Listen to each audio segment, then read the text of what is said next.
Watch this video. You're taking the Bible as a fact book, which really doesn't make sense because it has like a million, not a million, but like a lot of different authors. And also there's 4 birth stories, No, so you... one author. God is the author, but a lot of people transcribe it.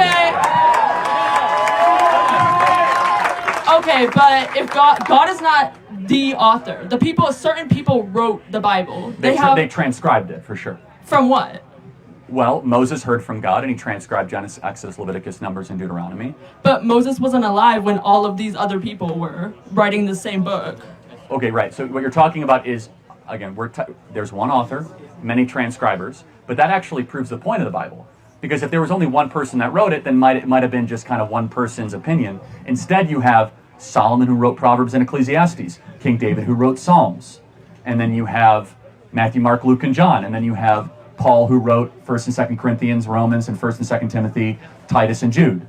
It kind of proves the point that all these people weren't all like working together, yet 66 different books all came to the same conclusion. That there is a God, we are not him, we're in constant rebellion against that God loves us so much because God is love, that he sent his son on a rescue mission to save us from our broken nature so that we can live forever. I'm sorry to interrupt you, but you're getting off a topic. So basically...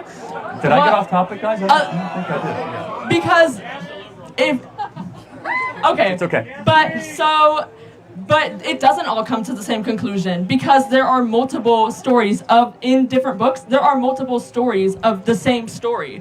And all of these writers... Like what? You mean like the birth of Jesus? Yes. But they're not contradictory. That's actually a proof. They are contradictory. How is the birth of Jesus?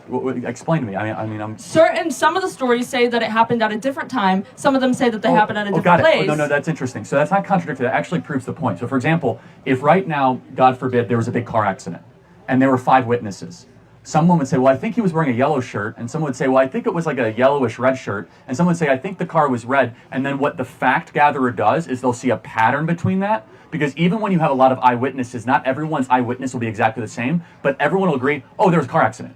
And that's how the birth of Jesus was. They weren't disagreeing that there was a virgin birth or that it happened in Bethlehem, but some of their details might have been inconsistent, which actually proves the Bible is true. It proves that they were not all deriving off the same canonical document. It proves that these were 4 different accounts that went out to try to find the truth, and people might have had different variations of it, but they were talking about the same elemental event.